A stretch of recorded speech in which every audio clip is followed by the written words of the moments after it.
Hi, we are the Pattons and we now have the keys to our new sailboat. While it was wintering in Europe, we headed home with a list of things to get done before we travel back to the boat more permanently. In this video, we want to show you the 6 sailing courses we completed in preparation for life at sea. We also get totally scammed by someone who we thought was a sailing professional. We hand over our passports and await news on our visas so we can grab our bags and go to our new home on the water.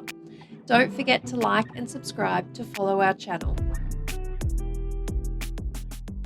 There are a few things that we knew we needed to get done before returning to the boat, and one of those things was definitely learning how to sail.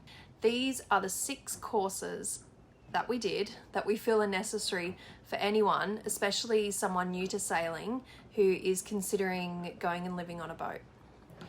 We started with getting the AMCA Marine radio license. This goes over how to use a VHF radio, when and how to make distress calls. You must have your marine radio license to be able to apply for your MMSI number that you put on your radio communications and your EPIRB. And when you use these in an emergency, it allows emergency services to identify your vessel and your location. There is an exam at the end, and we did both pass, but you can fail and have to resit it.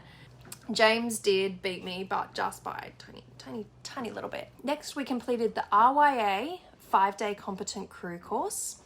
This is the beginner course in the Royal Yachting Association courses, and we did this through Southern Cross Sailing on a monohull in Manly Bay in Brisbane. You look quite happy there. I look happy. Yep. I got a cup of tea and you're on a boat? On a boat. Oh, and there's a look, turtle. There's a turtle just here. Yeah, I was about to say that. 2 turtles. Where's the other one? Some of the things that we went over in the 5 days of sailing were sea terms, parts of the boat, rigging and sails, sail handling, personal safety and firefighting, and we did quite a few man overboard drills. What you doing? Just untied the bridle, the anchor snubber. Same things, 2 different words, because that's how boating rolls. One word for anything is just not enough. We were sailing with another couple who were also going to live on a catamaran, and they were completing the next course up from us in the RYA coursework. So it was good to get an insight into the next step of training for us. And this was the RYA Day Skipper course. So this course is completed in 2 parts.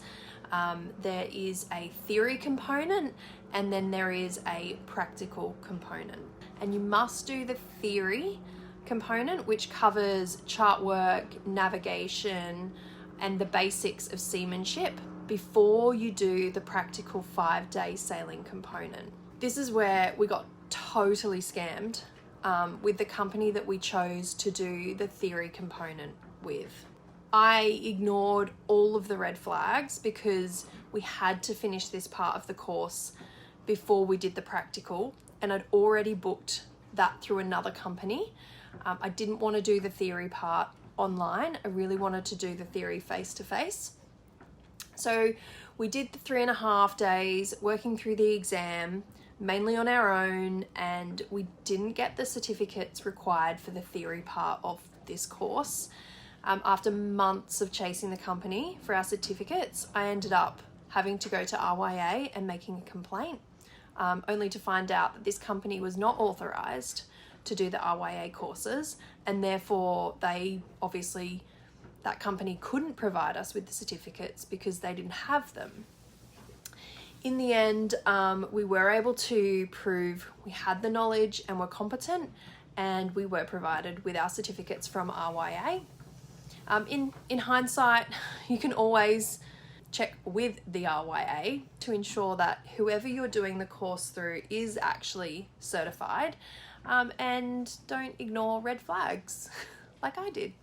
Next, we completed the RYA Day Skipper Practical 5-day sailing course. And because we bought a catamaran, I really wanted to do it on a catamaran. We found a company in Sydney, the Pacific Sailing School, who offered this, so we headed to Sydney for 5 days to complete this part of the Day Skipper course.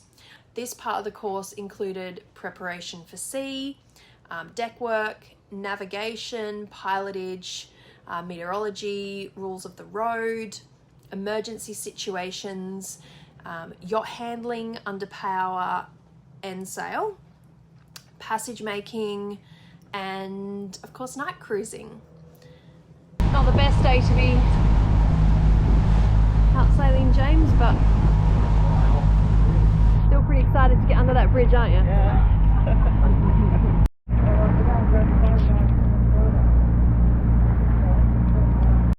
This will be the first time I've sailed myself past the harbour and It's pretty cool.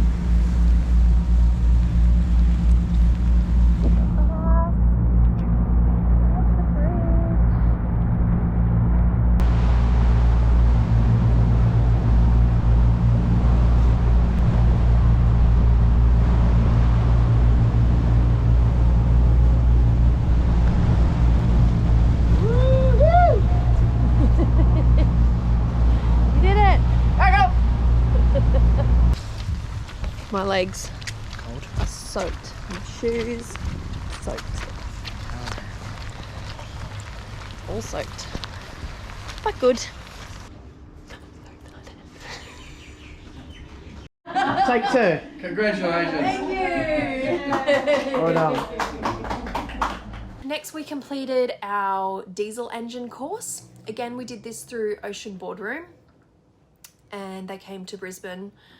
It's just a day going over a diesel engine, how you look after it, how it works. That was really good for us, not having any experience in working with diesel engines. And then the last course that we needed to do was the marine specific first aid course. First aid courses are so important, but having a marine specific first aid course is so beneficial when you're living on a sailboat. Jane Burton. Oh baby. Good job we did that first aid. I know. It's time. I don't care. She's practicing.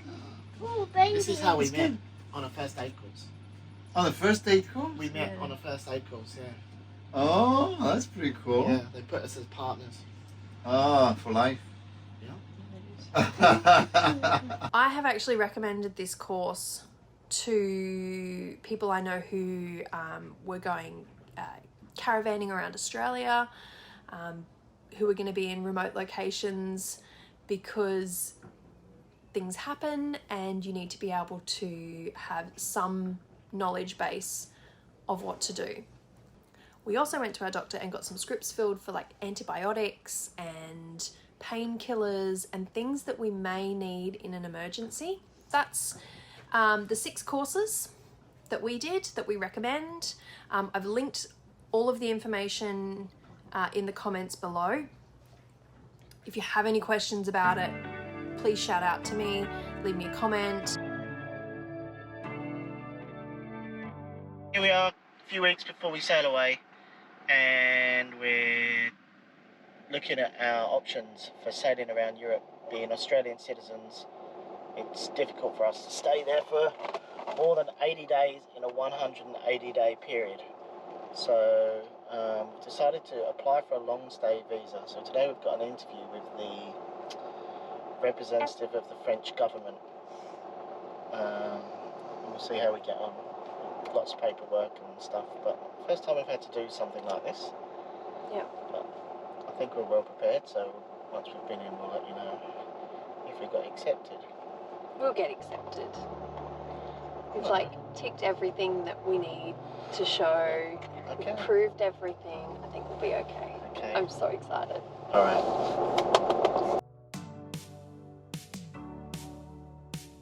We just had to print off like heaps more documents for the visa. Which I thought I was really organised, and I thought they were going to be like, oh, you're so organised, you've got everything you need. Ticked off the boxes of what we've asked for. But no. Yeah, Are you confident we've got it right this time? No? No. Why not? Do you think I was rude to the lady, or? Oh yeah, you were rude. You were rude. Really? Yeah, you were I rude. thought I was just trying to get my point across. Yeah, but what do you get out of that apart from the fact that you Maybe get to tell her how you feel? Well, Like, maybe she could go, oh yeah, okay, because she did change her mind slightly after I said that. it's not up to her though, it's up to the consulate, the French And that's what I consulate. was saying. And What was written on the form from the French consulate is exactly what I had provided. And she was asking me to provide something different. You were wrong. Dad, you're still recording. It's just like, in my experience, this is what you need. And you were like, but it says this. Yep, well, visa lady knows best. No, version Still 3. had to go back to the print shop, but I think we've got everything now. Back up. This is attempt number 3, trying to get these forms put in. But hopefully it'll be worth it. This is now 2 o'clock, so that whole process took from 9 till 2. So we're out the building 5 hours later. And we still don't know. And we still don't know. But that's okay, like, we You've guess. handed over your passports. Got no passports. But we're going in 8 weeks, so it has to be back Yep, they relieved you. in that time. $1,100, $250 per person, $270 per person. So we've got 1 month to go. Wow. Hopefully. We have 1 month to go, don't we, James? Wow. Right. Which is really exciting. However, how do I say it? With only 1 month before we're supposed to fly overseas, we stumble onto another issue or possible delay with starting our new life on board. If you enjoyed this video and want to follow along with our story, please like and subscribe. Thank you for watching.